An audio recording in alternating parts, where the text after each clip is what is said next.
Hello everyone, and welcome to This Nintendo Life, episode 244. My name is Nbz, and fingers crossed, by the time you're listening to this, I will be in America. There's potential that I won't be, but you know, things are up in the air, and I'm a bit stressed and panicked right now. But you know, I'm here to listen to some good music and some good vibes, so hopefully that'll bring me down to earth. Bally, how are you doing? I'm doing very well. I'm very excited for your trip. It's going to be good. Yeah, absolutely. But we obviously are recording this early in order to accommodate for all that travel and happening. And so we decided it'd be fun to do something a little different for this episode. So Bally, do you want to tell the folks what today's episode is going to be? Yeah, like? we actually put out a survey recently, and you know what there was a lot of love for? There was a lot of love for the Jukebox. So we're actually going to do a double episode of Jukebox, as it were. So I'm going to test Nbz on 5 songs, and then Nbz is going to test me on 5 songs. And for those who don't know, these are songs from video games that either of us have played, and the other person has to guess which video game the song is from. Yeah, a little bit of a kind of music trivia thing, and obviously we've done this quite a few times in the past. Some kind of rules are you can't do a game that's already been done before until we kind of run out of stuff. I'm sure then we'll go back around. We've got a master document to make sure we don't jump on our own toes. Absolutely. And it has to be from a Nintendo platform of some kind. Well, it has to have been released on a Nintendo platform. Yes. And usually the person has to have played it as well. So I can't give Bally a song from Xenoblade 3, for example. That would be unfair because he has not played that game or listened to that music. So those are kind of the rule, the setup here.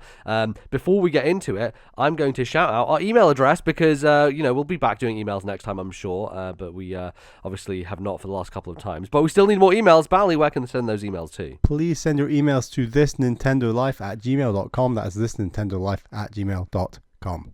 Absolutely. So get going, send those in. We will get around to them very soon. But let's kick things off, Bally, with the Jukebox. And you have lined up 5 songs for me to take a bash at and see how I do on them. So we're gonna go. We're not gonna go back and forth. We floated the idea of doing me a song, then you a song, but I think it's probably easier if we just go all the way through one and go all the way through the other. Right. So I'm gonna be up first for testing. So I guess, Bally, is there any like setup here? Any like ideology behind these songs or anything? Well, I mean, if I start giving away ideology and themes and this kind of thing, then I think it's just going to give it away. There's too many hints, let's just say, who knows what's going to happen, and let's just jump into song 1. All right, let's take a listen.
Cool. So when we play these songs, obviously you in the show you just hear them very seamlessly. Obviously, Bally and I bring up the song, then like pause it quickly to go back to the beginning, and then 3, 2, 1 it, right?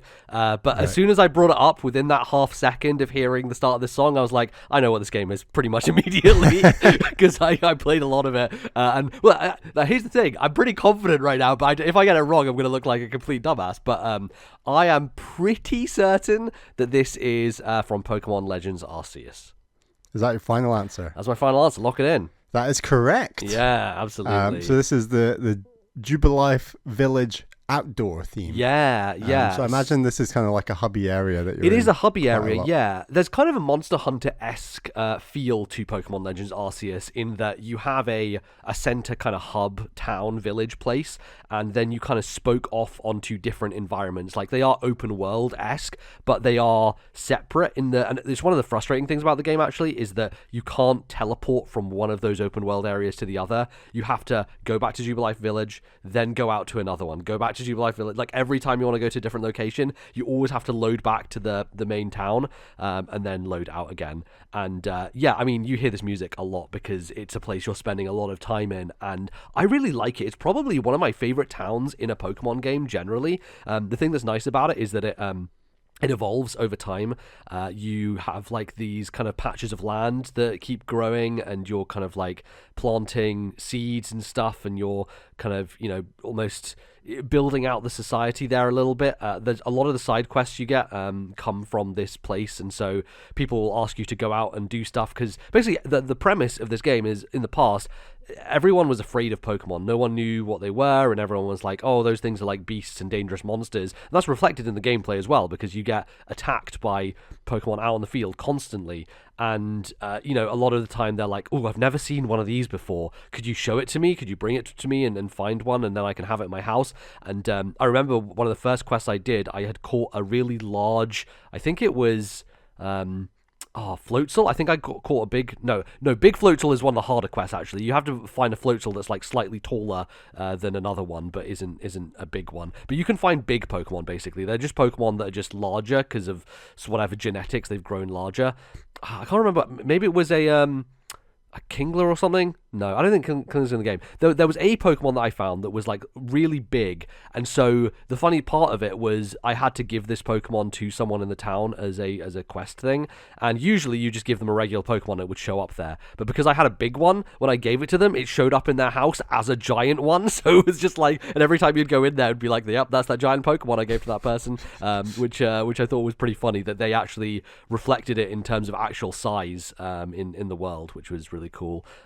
And yeah, so you come back here often to you collect your kind of progression stuff from the kind of main. It's kind of like an academy type of deal, where you go in there and there's you know, people doing research and things like that, and you know, you're asked to go out and do tasks for them. I would say this game has like the best side quests in any Pokemon game. Not that many Pokemon games have side quests, but certainly it lends to that feel of a bit more of a traditional RPG, and as I said, kind of like Monster Hunter-esque. So yeah, and the music's really good as well. Like you listen to that song and you wouldn't necessarily associate it with Pokemon, right?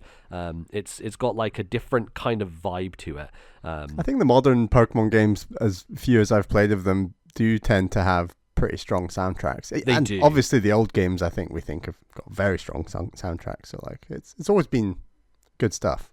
Yeah. Bally, what did you think the chances are of you checking this game out at some point are? Because I think you'd really enjoy it. Yeah, I mean, it's just its length, really, and I am struggling to play longer games right now, generally. Yeah. But yeah, I would like to get to this game at Yeah. some point.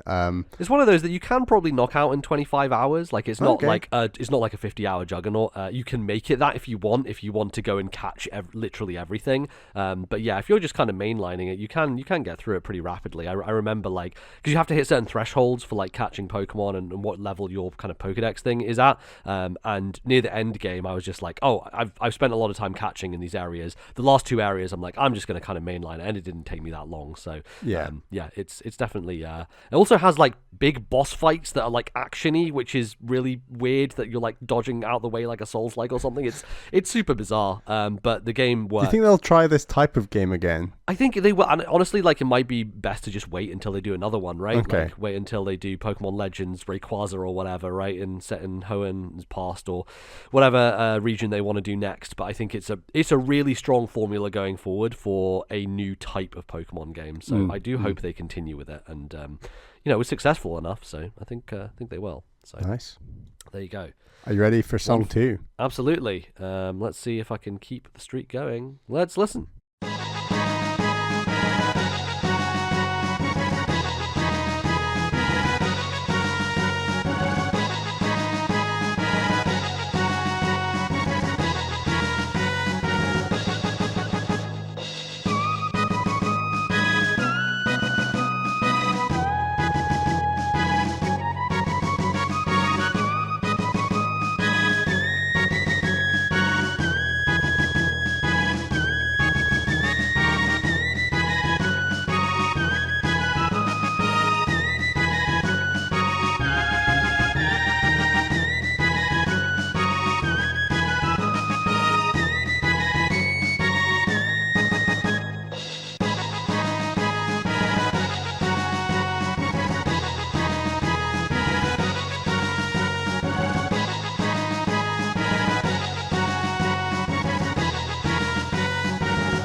Well, Bally, I appreciate you being kind to me today, because I think this. So I went through a little bit of a early kind of like figuring out with this one of like, okay, this is definitely a Super Nintendo RPG, but which one is it, right? And you know there are a lot of great ones out there, a lot of ones that I have played. But as soon as that is that a flute? I guess it's a flute. As soon as that kicks in, Yeah, it's a synthesized equivalent of a flute. I'm right? guessing, Yeah, exactly. but Yeah. As soon as that synth flute kicked in, I was like, oh, of course, it is one of the great soundtracks of all time. This is Chrono Trigger. that is correct. I Absolutely. wasn't able to replicate the jukebox glory of you picking between Final Fantasy VI and Chrono Trigger this time. No, which we no. managed to do with Science theme. Right? I Yeah. think it was a couple of times ago, and Yeah. yeah. So obviously, with Final Fantasy VI having been used up, you knew that. I think you would have got this anyway, maybe because it is a famous theme. But I think I would have, because I didn't actually start looking at the list until later into the song, once I knew that it probably was Chrono Trigger. But yeah, I mean, this is an iconic soundtrack on like every level. I think there's so many memorable themes and so much like incredible music. Like, I think the thing that is so remarkable about this game is how it was one of those, projects sometimes they're like, we got this guy and this guy and this guy, right? And like, I think that was the case for, was it, was that get Recall, right? Like, they're like, we have Keiji and Afune, Oh, right, yeah. and we have the people who used to work on Metroid Prime, and they're coming together to create this thing. And then Recall was like, it's not great, like it was like a very average game. And I think it is, sometimes you get that where you're like, okay, these people are going to come together and make something amazing, and this just is the moment that it really happened, right? Like, they just took all this talent from these two RPG juggernauts and put them together and just had like an astonishing kind of piece of work come together. So yeah, I think that the music for Chrono Trigger it's timeless, right? Which is fitting for the game and its kind of time hopping nature. But yeah, I'm sure there are a lot of choices you could have picked here, Bally, for music. yeah, for Chrono totally. Trigger. And you know how you said like Phil Spencer ruined my view on this game? Of course, like, yeah. This game is aging well in my mind. Like I good to hear. am very fond of it, and I would love to play a remake of this game. The fact that we're unable to play it other than like, I don't know, iOS garbage, like I think speaks to the fact that there must be a remake at least like having been thought about, and then they don't want to put out a remaster or anything. Like, I think this game is going to get a full-on remake. It's just a matter of when, right? Yeah, I hope so. I mean, like, the thing with HD2D is it's being used for new games with the Octopath stuff and Triangle Strategy, and also with old games with Dragon Quest and Live Alive. And like, I don't know, Chrono Trigger feels like it quote unquote deserves more than an HD2D, but I think that HD2D is quite fitting if you want to kind of keep the vibe and the aesthetic of that game. I don't know that a full-blown 3D Final Fantasy VII remake type thing for Chrono Trigger would really work, just because it's a game that feels much quirkier and like light-hearted than some of those later Square games that are getting that kind of like more serious treatment. Like, I don't know, there's also like a scope thing going on with like the amount of locations and like time periods and stuff. It feels like it would, they're already splitting Final Fantasy VII into 3 parts because of them trying to increase the scope of it. Like, Chrono Trigger would probably have to do the same if they were going to do that. So yeah, I think some kind of re-release that really puts it in a new light to a new audience would be fantastic. But it is one of those games that has aged so gracefully that like even playing it today, I think it's so easy to get into and smooth and streamlined and like does so many modern things despite being a game from 20 years ago.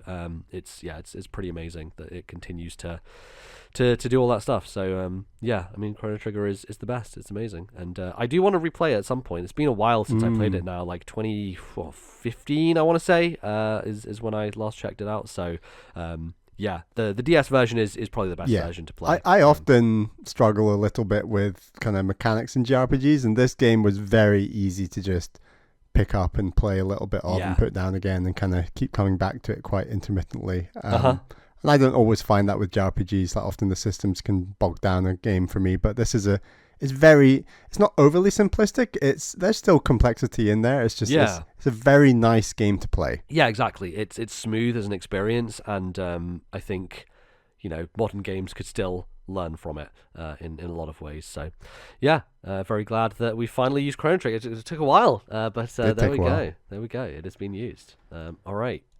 Should we move on to song number 3? Yes.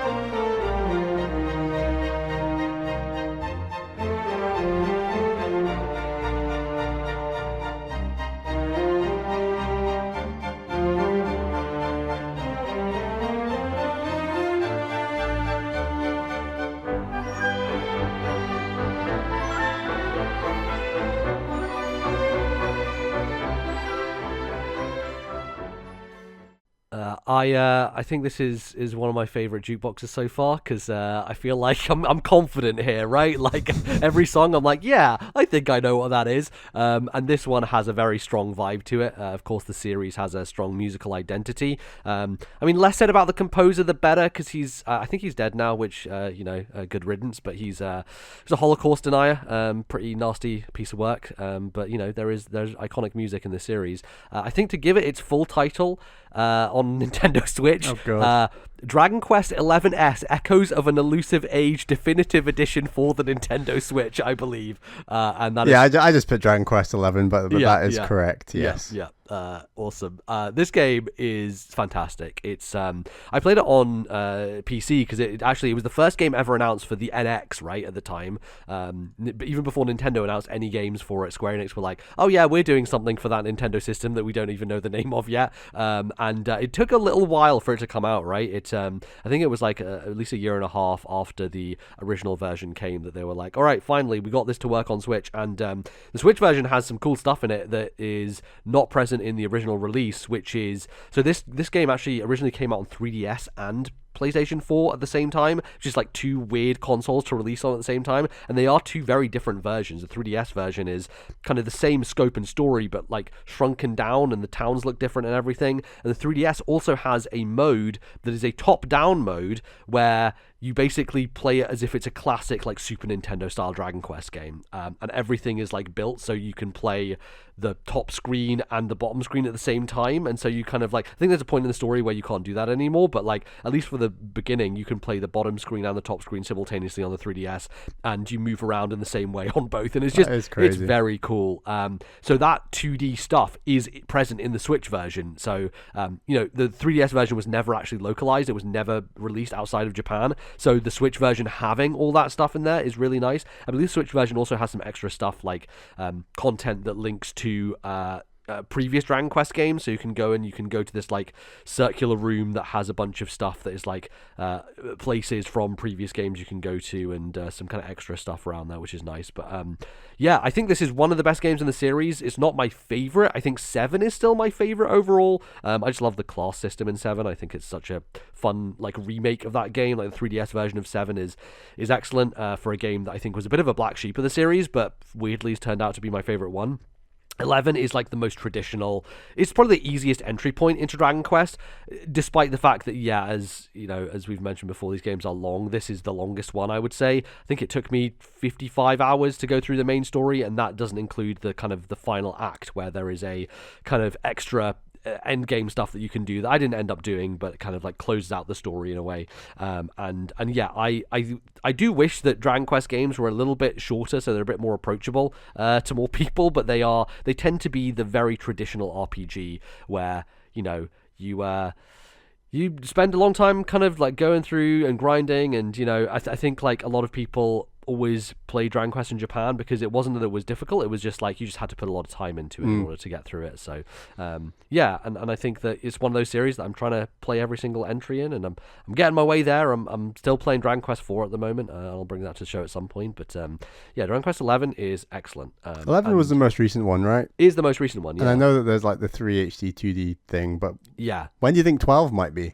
Oh boy, they've announced it. Oh, have they? All we know is the name and the logo, and I can't remember what the name is, but it's something dark, and they're signaling like it's going to be like a different direction for Dragon Quest, which is interesting because Dragon Quest has been a staunchly traditional series, right? Where Final Fantasy goes off and does different things every time. Dragon Quest is like we're pretty much the same every time, very familiar, very comforting. Final Fantasy 16 is going dark as well, so it is, yeah. Maybe they want that. It's like this like myth that you need to be dark to appeal to the Western audience. Exactly, yeah. I feel like that's kind of what Square Enix is taking, which is, it's funny because like if Dragon Quest goes in more an action-y direction, I don't know how to feel about that because it feels like it's losing the identity of the series.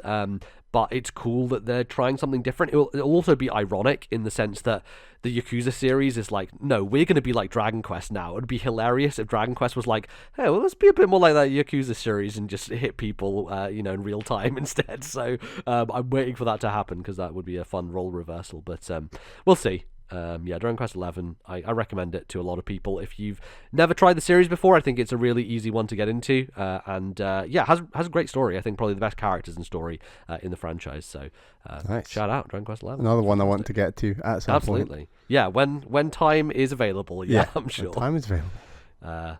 Awesome. Great. Let's move on to number 4. Are you ready for some Latin lyrics? I don't know, but well, let's here we listen. go. All right.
Well, I think I've established the theme you're going for. I think I probably could have established it after 3 songs, but this is very JRPG final battle type of music, and it's killing me a little bit because I feel like I've heard this very recently, but also I think it could be something else because of the quality of the music. So I'm kind of going back and forth here between a couple of options. Number 1 is Chained Echoes, which I've just played, which I think has something along these lines. And I can't fully remember, but I think it does. The other is Octopath, because it has a very Octopath kind of vibe to it in terms of some of the sections and some of the kind of build of it and the kind of, the quality level of it as well is quite high quality. So it would be something that I imagine Square would be able to do. And it looks like we haven't done Octopath before. And, I know who you are, Bally, so that would make sense. So the question is it a recent thing with Chained Echoes or is it Octopath Traveler? And I'm not sure which to go for. So it's kind of up in the air for me. But I feel like I've heard it so recently, or at least I've heard something with those vocals very recently, but I can't remember this specifically from Octopath. But maybe I didn't get far enough, right? I never did finish all the stories, and I didn't do, the final boss. I know you didn't either, but I can't. I'm not sure if this is. Maybe it is. Maybe this is the final boss song.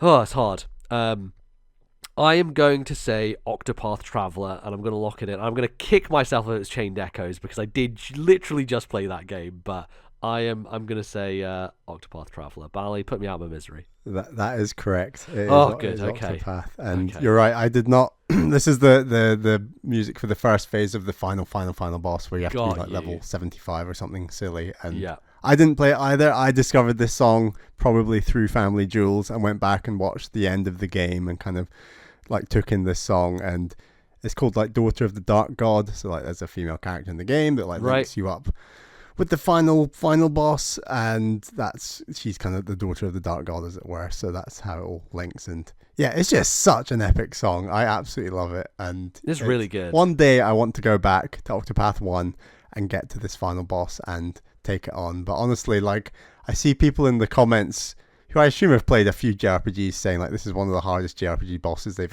ever really? fought. So Oh my god. and the fact they put it so many levels post game also suggests like, yeah, maybe it's not for mere mortals like me, but yeah. I might still give it a go at some point. Who knows? I just think it's a really epic song. And you're right. I think there is like a rhythmic chord progression in and amongst the very flowery singing that does, I think, give it away as Octopath. Yeah, like there's a real yeah. structure to a lot of their battle themes that I personally love. Octopath is one of, if not my favorite, like JRPG soundtrack. So yeah, For it's sure. good stuff.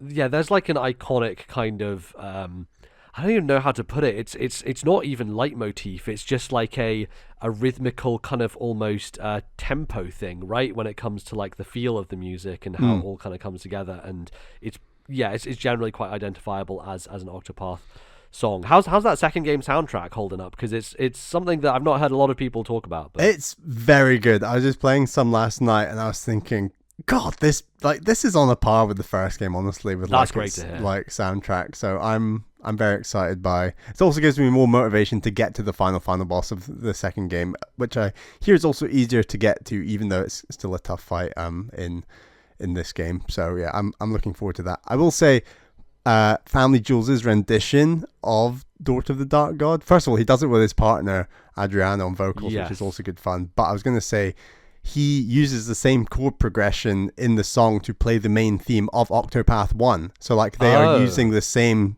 main theme chord progression in there, which I think is very interesting. So that's also another maybe giveaway that the main theme is hiding in there somewhere. yeah, I mean that's brilliant stuff, Yeah, right? love you stuff can, like that. You can tell that there's a lot of thought and care being put into the music when you can do stuff like that, and it tends to be the case. I find that JRPG soundtracks do a lot of that stuff, and I think just generally games from Japan have a lot more care and attention put into their music, probably from the long, rich history of older games over there, and a bit more iconic in that sense. So.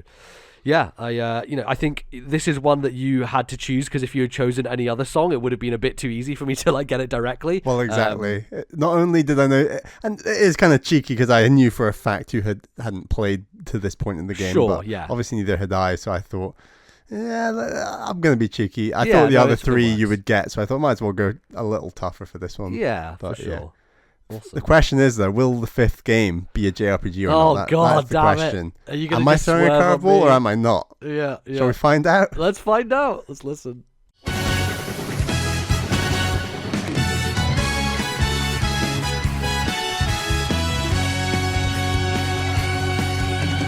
In a long forgotten place, Babylonia. The king was forced with his soul sealed, and the heavens quaked to defeat and destroy the evil that now comes. Till we are found righteous with the way. Hearts afraid with purpose true, call him to the fight. The king of kings, sweet Titan, will give him power.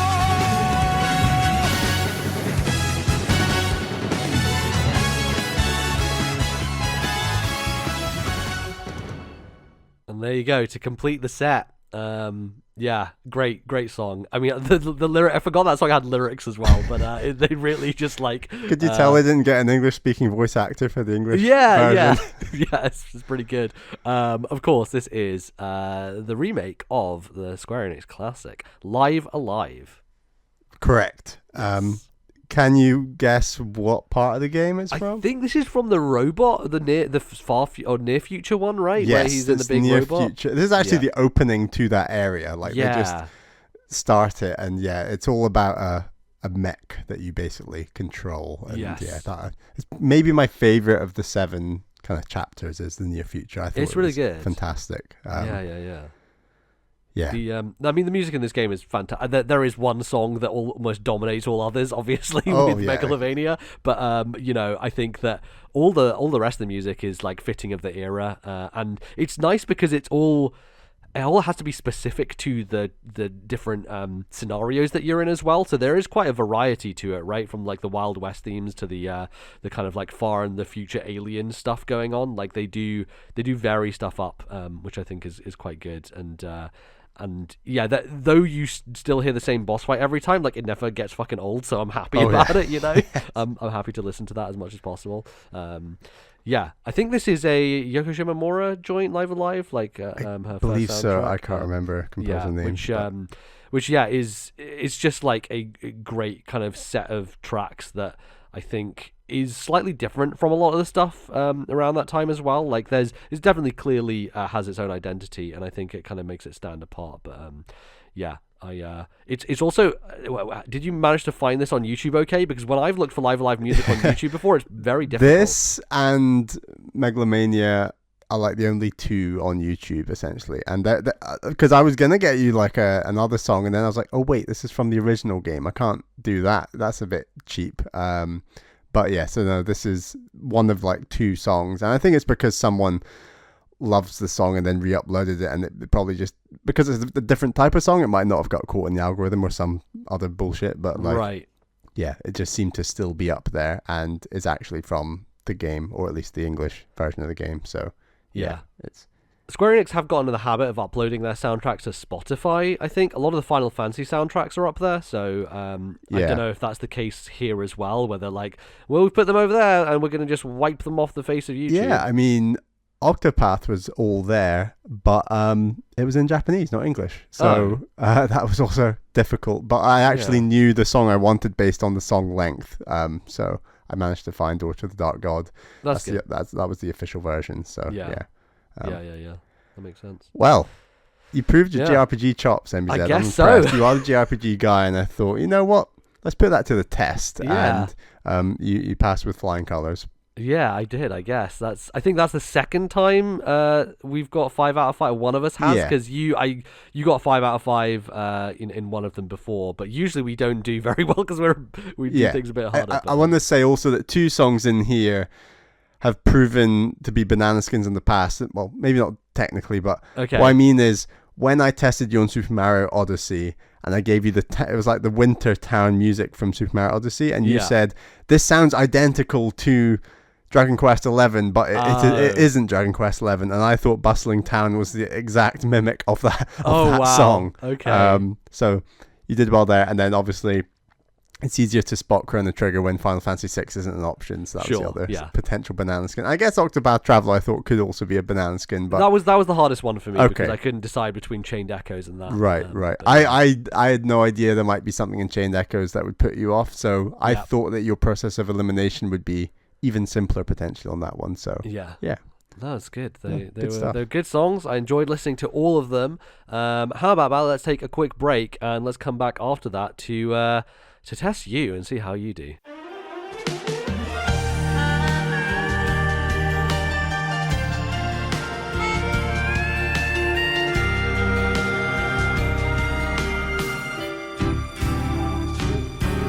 Baka mitai 子供なのね夢を追って傷ついて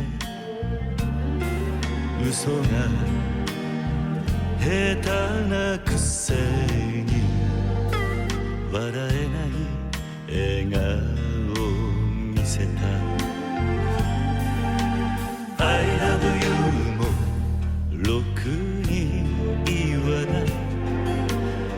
地べたでほんまに不器用な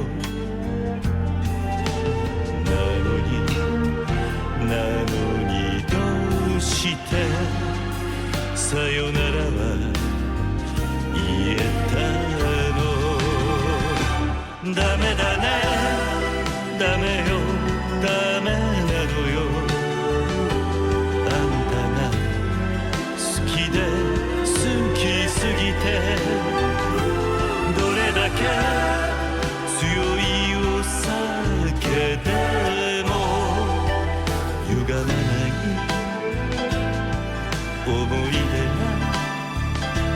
バカみたい Alright, everybody, we're back for the second half of today's show. It's time, Bally, to flip the script. You tested me in the first half, and now it's time for me to test you. I wouldn't say I have a theme in the same way that you do. I just kind of like pick stuff that I was like, oh, that's interesting, and maybe he'll get that. But yeah, I think mine. I think you'll have a harder time with mine, but I didn't try to make them hard. I tried to make them gettable and familiar, but like, yeah, not impossible. So Okay. we'll see how it goes. Hopefully, I mean, the perfect balance is you want that song to be in my head, but I just Yeah. can't quite place where I've heard it. Like that's Right, the exactly. balance you want. Yeah, totally. So, what do you say? Let's kick things off, Bally. Let's go. Listen to song number 1.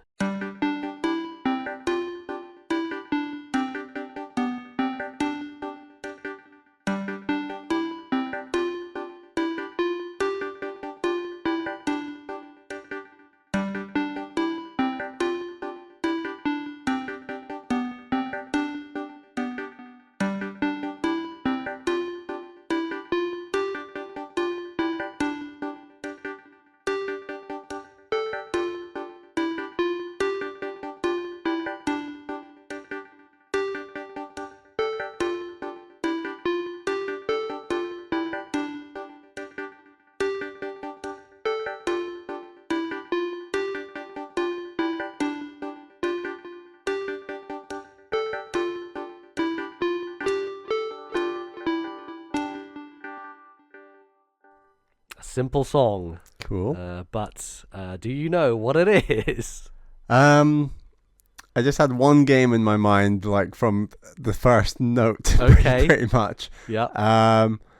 And I think it is the joyous puzzle platformer Box Boy, but I'm demanding that I get the point, even if it's from one of the sequels or the other Yes. ones. So Yeah, I'm going to say exactly. Box Boy. Yeah, I wasn't going to be super mean about it and choose Box Boy instead and be ha, you got it wrong. No, this is from the original Box Boy, which I'm surprised we haven't used yet. I guess it's one of those soundtracks that's not. It's less of a soundtrack and more just like ambient little bits in the background. Yeah. It works so well for the game, though. I distinctly remember hearing about this game maybe on a podcast or something, and I think I talked to you about it, and you said, oh yeah, I might get that. And I Yeah. remember going for a run, thinking about it, and then getting back from my run while I was living in London, and impulse purchasing it, and just playing like, I don't know, 4, 5, 6 hours straight away, and telling you about it, and being like, Yeah. Nbz, this game, it's really good. It's so good, yeah. It is really good. I think I got a little bit tired of by the end of the second one of the mechanic, and I don't think I Yeah. ever got the. Did the third game, was it a third game, or did it just put together the first two games? No, it was a third game. So Was a there's third Box Boy, there's Box Boy, and there was Bye Box Boy. Bye Box Boy, And yeah. then they also did Box Boy plus Box Girl, which I Right. played on Switch as well. So I have played all 4 Box Boy All games. 4. Jeez, Yes, yeah. yes. So I never got to the third. I think I burned out at the end of the second. Yeah, I think it's one of those that like you would probably be okay to go back to now, having yeah, been a long yeah. time since you did play it. So I'd recommend, if you're going to pick up anything in the before the 3DS goes away, maybe that third Box Boy game could be a good one. Alternatively, just play the new one Yeah, on I'll Switch probably just play the they, fourth on Switch. But yeah, which has some co-op stuff in as well. So if you wanted to do that, Oh, that's that's cool, that's yeah. a fun thing. But yeah, I think that all these games, I think the thing is the first one just kind of nailed it, and Yeah. the rest of them are just like kind of building on that success, right? Yeah. And I think there's almost a brilliance to the restraint of the first game in the fact that you do only have one set of boxes, right? The second one introduces the idea that you're like, oh, let's do one set and then I can do another set, and it makes it, I wouldn't say easier, but it allows you to have a bit more flexibility, whereas I think the restraint of the first one really makes it so that you have to just like work within that space that they give you, and I think its simplicity is great, and I think that simplicity is reflected in the music quite well, right? Like the little bleeps and bloops, and it is a minimalist game in like every single way, like from visuals to design to soundtrack, and yet like that minimalism is its like strongest asset, right? I think Nintendo UK proudly tweeted yesterday, you can get 14 Kirby games on Switch, and I quote tweeted it and said like, only 14, because it feels like there's even more, and it just makes me want HAL to do more cute smaller stuff like Box Boy rather than churning out yet another Kirby game. Now, Kirby and the Forgotten Land was fantastic. I'm up for more 3D Kirby, but there's just been far too many Kirby games, and I want HAL to work on smaller, cuter, innovative stuff like Box Boy. I thought we would lose Box Boy in the transition from 3DS to Switch, but it's nice to see that they brought, even though they said bye-bye to him and, you know, ended it all, you know, they brought him back. So I guess there's more life there, and, you know, maybe we see more from Intelligent Systems Pushmo as well at some point. So a couple of games from the 3DS eShop that are going the way of the dodo. But, you know, last reminder here, I guess. Actually, I think the day this episode goes up is the day the eShop closes. So if you listen to this before then pick up Box Boy. My personal view is I'm happy for my fate to be sealed. I'm not really purchasing anything. And the one thing I will say is I know that Nbz, you own hard copies of a bunch of fantastic 3DS games that I've never played, and at some point I'll probably have some fun borrowing those off you. That's my plan. Yeah, that makes sense. I've pretty much bought everything I want at this point. I might do a last minute shopping spree. There are some Atlas games down super stupid cheap again, so like all the Etrian games. But like the thing is with Etrian is like, I've bought one of them, but I don't know if I like it yet because I've not played it, and I'm like, do I want to buy more, not knowing if I even like this series? But I don't know. I'll have to make that decision soon, so we'll see how it goes. But yeah, good job, Bally. First song down. Thank you. Let's go on to song number 2.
So I like this song because it weaves a familiar theme throughout something that is maybe a little less familiar. This is so I'm interested to hear what you honestly. think. This is really dastardly. So that theme is a Mario theme. Like, you are correct. Yes. I know that is a Mario theme. I can't remember whether it's Mario 3 or I think it's Mario 3. Anyway, that doesn't really matter. My point is it's a Mario theme.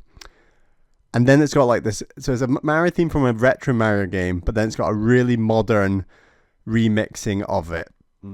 So then, but the modern remixing is crisp, and there's something about the modern remixing that is incredibly Wii Shop channel, Nintendo Switch Sports, Wii Fit, kind of like that. You know what? All those songs on all those games have like a distinct sound. I'd even throw Nintendo Land in there, but I know that we've done Nintendo Land before, so that would have probably been my main guess. So I'm thinking of like, what are modern games that remix Mario? It is a Mario game. I will just say that. I don't even know what the definition of a Mario game is in 2023. Well, because he just shows up everywhere. He's just hanging about. He shows up everywhere. Ooh, this is hard, but I do like it. That song remix is in my mind. One of those like funky, there's a couple of more art styley levels in 3D World. One of like the black and white levels, I'm thinking. So it's like trying to be edgy, and it's got that remix. Yeah, I'm convincing myself maybe into Mario 3D World. I should mention we have done 3D World before. You That's tested fair. me Thank on you it for with shouting that Switch out. Scramble Okay, right, Circus. here we go. Yeah. Okay. Yeah. I think it's mainline Mario. I'm thinking it's like. Yeah, I'm gonna go Mario Galaxy 2. Mario Galaxy 2. That your final answer. That's my final answer.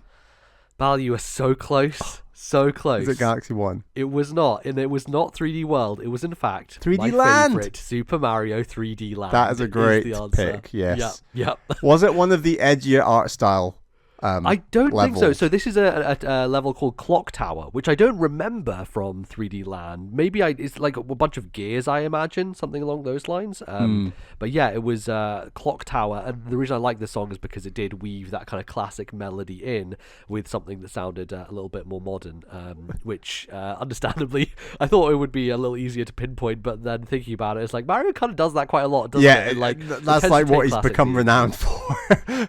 But yeah, so I tried a bit of process of elimination, but even with a bit of that, it's hard. I'm also shocked we've never done any music from Galaxy, so that's definitely one either to do in the Galaxy future. game, it seems. So yeah, that's definitely on the table for the future. Yeah. And I think Galaxy has a bit more of like an orchestral grandness to it, you know.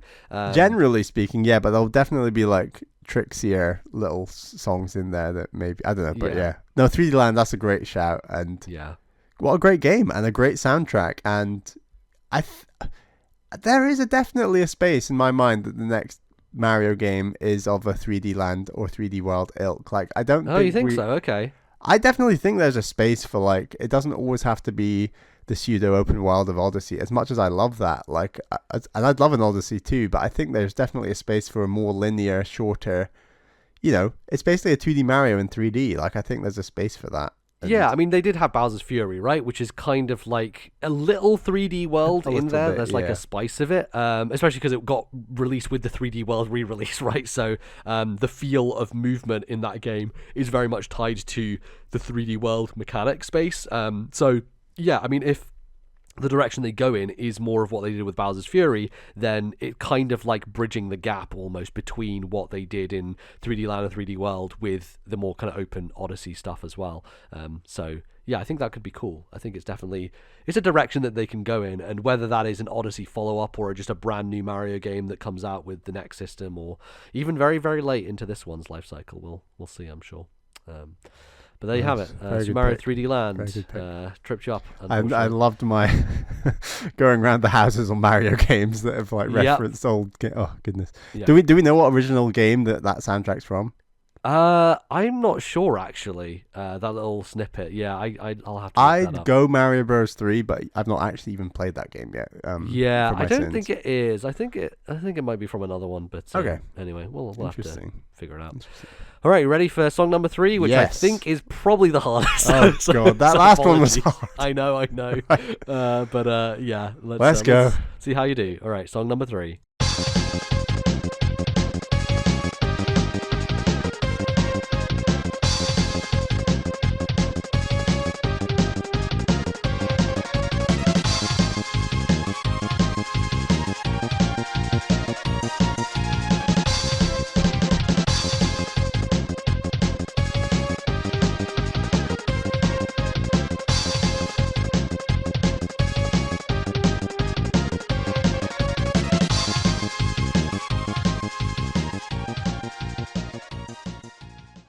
Nice little brief one there for you. Anything coming to mind? I have no idea. It could be so many things. Well, let me lean you in a direction. This game is on the Switch Online service. It is available on the Switch Online service. Oh, wow, okay. There's quite a lot of games that are available on the Switch Online service. There are. Okay, well, like, let's have a little look at some of the Super Nintendo games that I have played in my... I mean, it might be NES games. I've barely played any NES Your games. long career of NES games. My long career, but... So let's go Super Nintendo. What kind of vibe are you getting from this? I mean... It's actiony.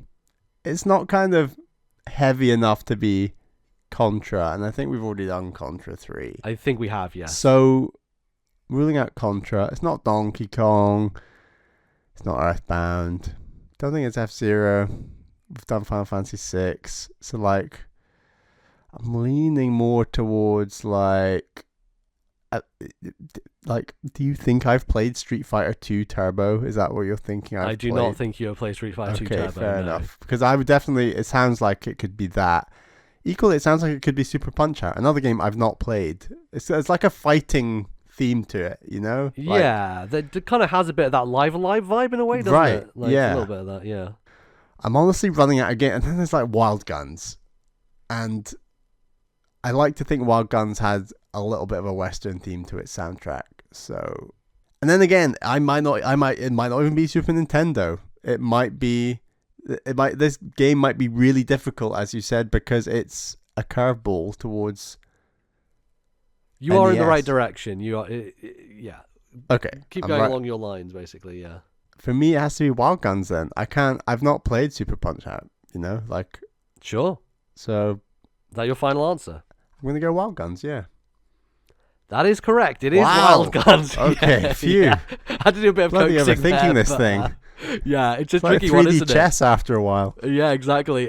So Wild Guns, a game that we played co-op together, that I think was a really fun time. Shout out to Businessman. It was such a good time. it's a great game. Yeah, I was like, what is this retro garbage Nbz wants me to Uh-huh. play? Well, it's short, let's just play it. And then Yeah. I had a way better time than I was giving the game credit for in my mind. It was a blast.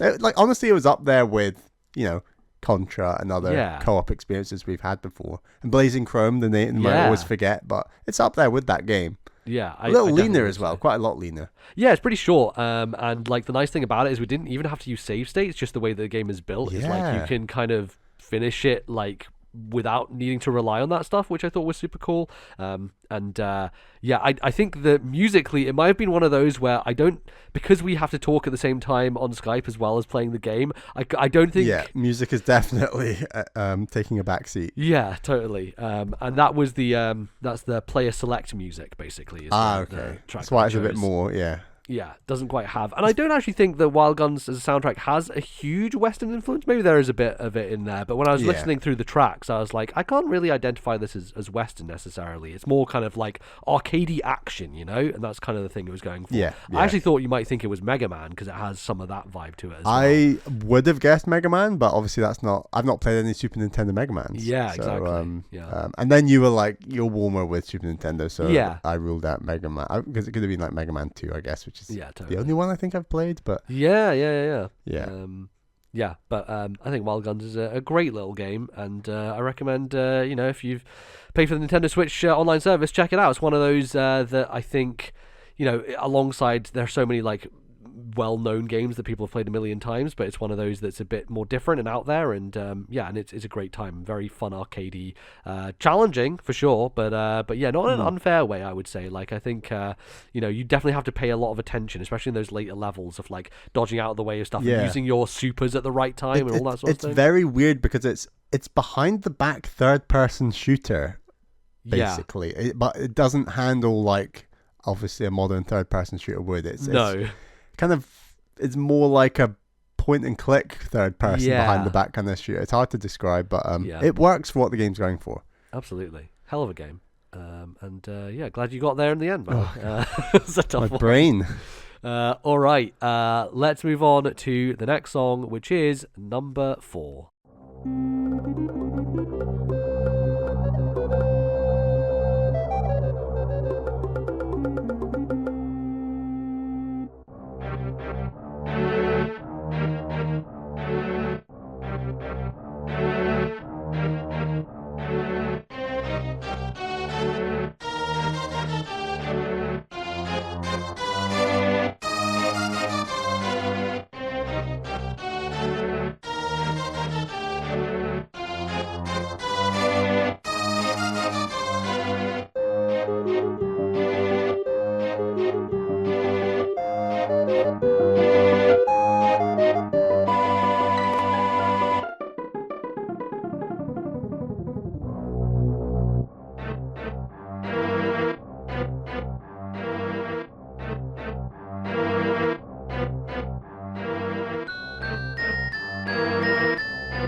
I'd say there's a distinct sound identity to this one. Yeah. Have you picked up on it? Is the question. Yeah, I knew this after the first, even the little drum at the start before the main theme. I got this because it's a very distinct sounding game. Yeah, and is actually probably my favorite 2D Mario game. Ooh. And I'm going to controversially stand by that it is a 2D Mario game because it is Super Mario World 2 Yoshi's Island. That is correct. Absolutely.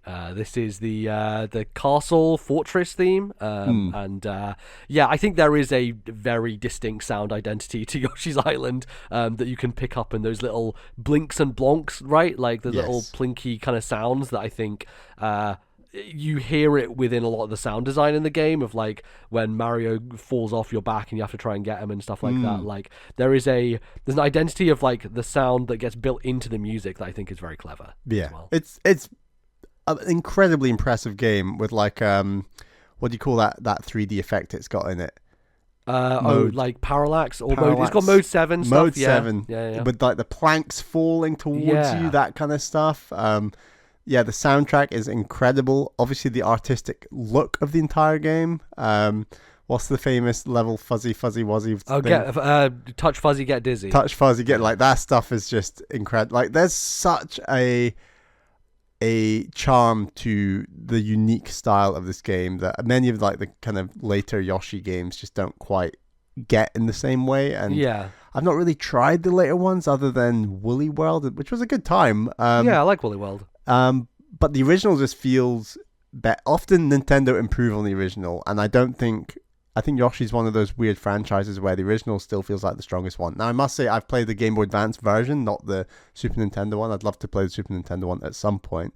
Again, I think this is on the Switch Online, so definitely recommend checking it out. And if you want a bit more Yoshi's Island vibes, you got to play the new Mario Kart DLC with the Yoshi's Island track, which gets all the charm of this game. And yeah, I like that this song plays on the castle themes of Mario games, but gives it like an unusual Yoshi twist almost. Yeah. It's nice.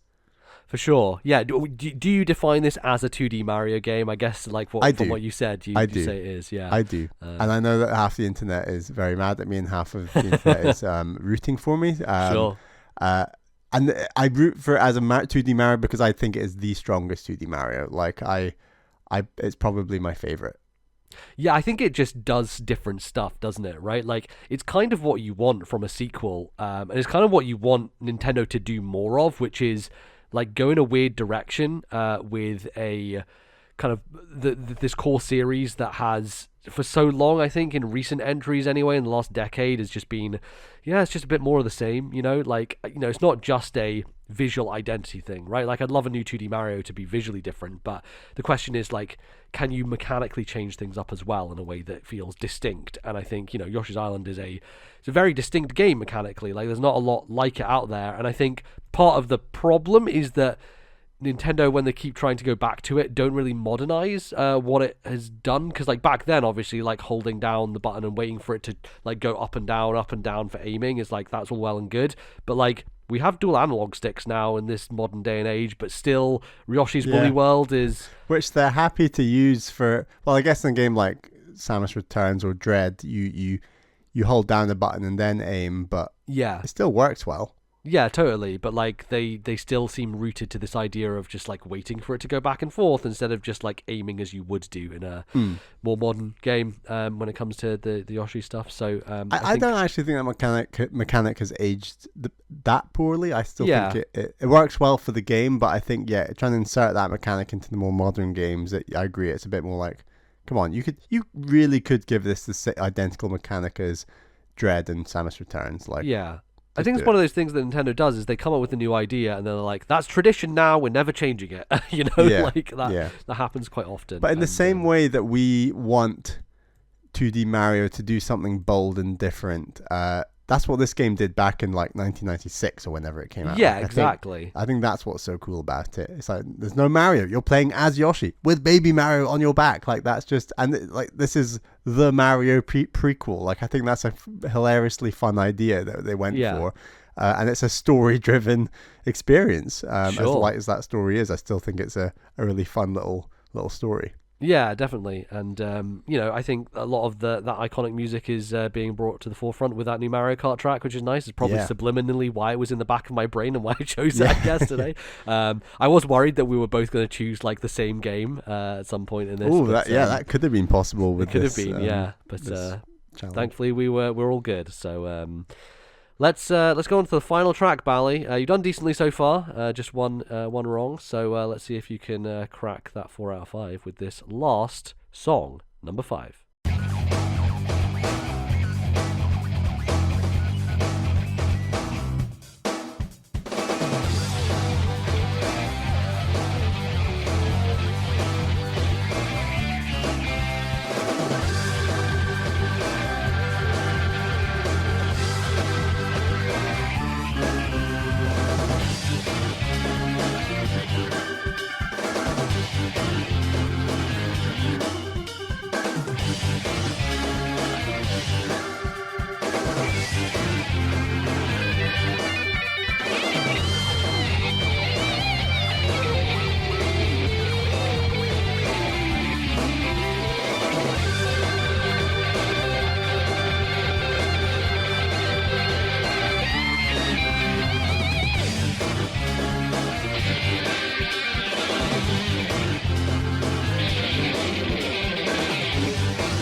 Definitely a different vibe from what we've heard so far. But that song is in my brain, and it I have no idea where is. it's from. It absolutely is. This might be one that you will be kicking yourself about. But know I will be. Like, oh my god, you know this very intimately. I will say. I think, given how much you played this game, so feeling like the GameCube era. And you think I've played a lot of this game? Yeah. It's a game I've played as well. I will say. And also played a good amount. So I was thinking like Burnout 2. You've not played Burnout 2. You've also not played F-Zero GX. I was getting vibes of that briefly. You're in the right ballpark though. Burnout 2 and F-Zero are the ballpark. Yeah, Wave Race is also the ballpark. Wave Race is also the ballpark. So now I'm thinking along the lines of Wii. And the game that is racing themed that we've played on Wii that is rocking is definitely Excite Truck. It's not been done before. I think I'm confident this is from an early level in Excite Truck. You think I've played a lot of Excite Truck? I guess I did play quite a bit of Excite Truck. Unless I'm not on Excite Truck. Maybe this is something else. This is where my brain goes into 3D chess. But there really isn't any other Wii games I'm going to think that... Oh, God. No. It can't be. No, it's not Monkey Ball. No. Yes, no. No. Don't do this to your brain, Bally. Come on. Don't slide. Have you made your choice? I'm going Excite Truck. We've had Monkey Ball on Wii before. Not that would have put me off. All right. Final answer, Excite Truck. Locking it in. Excite Truck, your final answer. Bally? Yes. That's correct. That's the right answer. It is, in fact, Excite Truck. I thought you played a lot of Excite Truck. I mean, I played a good amount of Excite Truck. I played a good amount of Excite Truck. Famously, the one racing game you were able to beat me at. Exactly, yes, because of the point system where you would win the race, I would still win because I had more points. I'd be winning the race up front, you'd be doing these crazy-ass drifts at the back, taking your time, and you'd sneak over the line ahead of me in points. Yeah, absolutely. Really cool game, like mechanically more solid than I think it got credit for at the time. Oh, really is, yeah. And it had a Scotland track that looked nothing like Scotland, with like these castles that looked like the Great Wall of China. I seem to remember. I'm like, I don't know this castle. There was a China track as well. There was also a China track. So, totally. Like terraforming land, that was really cool. Yeah. Like you'd hit these things and doing tricks, and you could put your SD card into your Wii and listen to your own music. So That's what I was gonna say. Like, did you listen to enough of your own music to where? yeah, like, I this... listened to Queen Greatest Hits 3, Princes of the Universe, plenty. That's great. With this track, I remember that distinctly. Which must have made it a little bit harder, I guess. Like remembering the actual songs in the game. It depends how much you were using. Yeah, it, a little bit, but yeah, I do remember this track. It's definitely from one of the earlier tracks. I remember the car I was driving is very similar to it's like a Badger truck, and it looked like this truck from Smuggler's Run.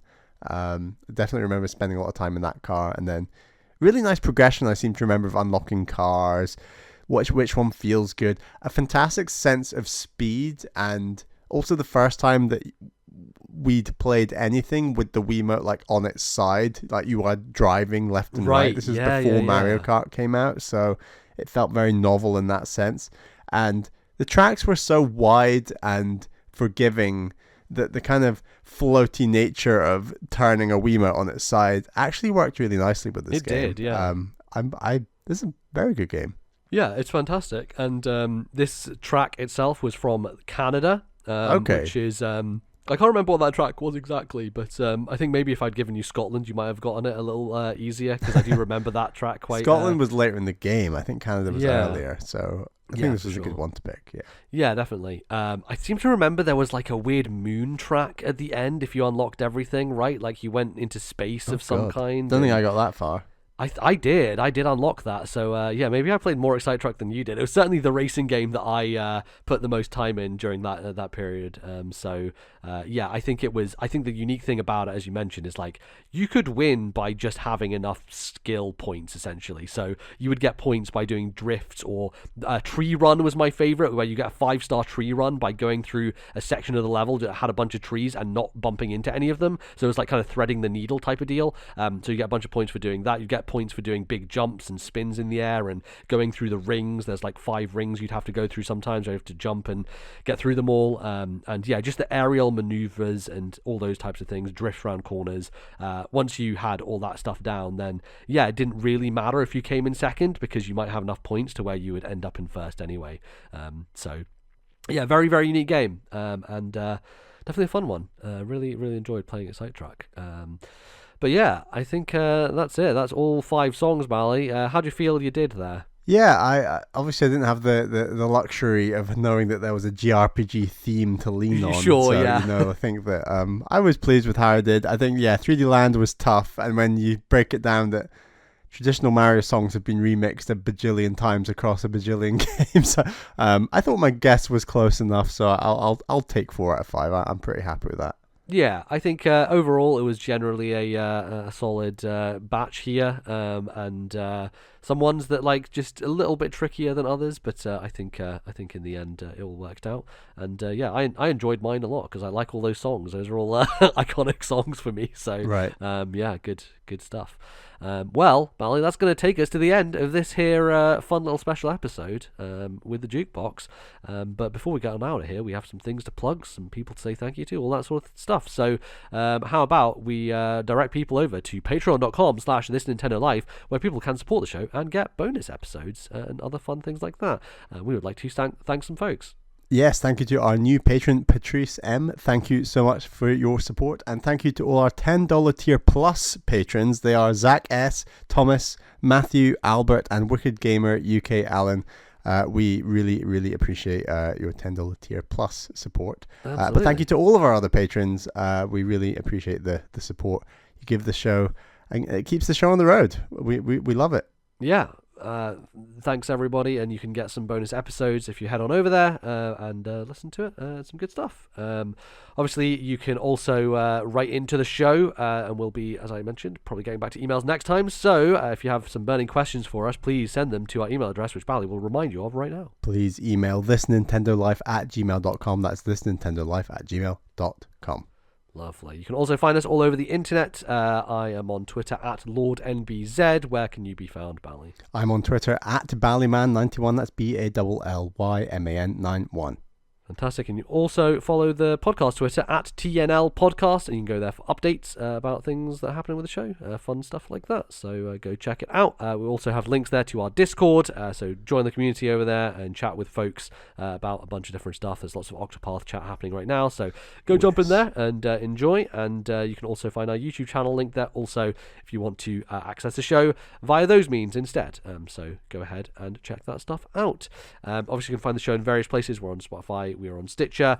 You can download us on any podcasting app, podcatching app, whatever you want to call it, and just search for This Nintendo Life. Will be right there for you, and you can subscribe, and then every episode will come into your feed without you having to worry about going to find it yourself. It's very, very nice. Cool. I think that's going to do us, Bally. I think that we're going to have to do a bit more jukebox in the future, but I'm worried that we're going to run out of songs. That's the thing. We need to play more video games. We'll never run out of songs because we keep playing new games. Yeah, that's true. It just keeps fulfilling itself. Absolutely. Tell you what, I was a little bit like, maybe I should have got the PS5 version of Octopath Traveler 2 because it's got like a better resolution. I think that the Switch version looks ever so slightly muddy at points. And maybe some loading times are quicker. And then I thought, but I'm going down south for like 9 nights. Yeah. I couldn't bring my PS5, whereas I you could not bring my Nintendo Switch. So I'm very glad I got the Switch version of Octopath Traveler 2 and looking forward to going away and playing it. Yeah, RPGs always best handheld. That's what always I say. Best handheld. It's what you want to do. So hopefully you make some nice progress there in your time away. And we'll be back in a couple of weeks' time with some more Nintendo goodness for you. Thank you for listening. See you soon. Bye-bye, folks.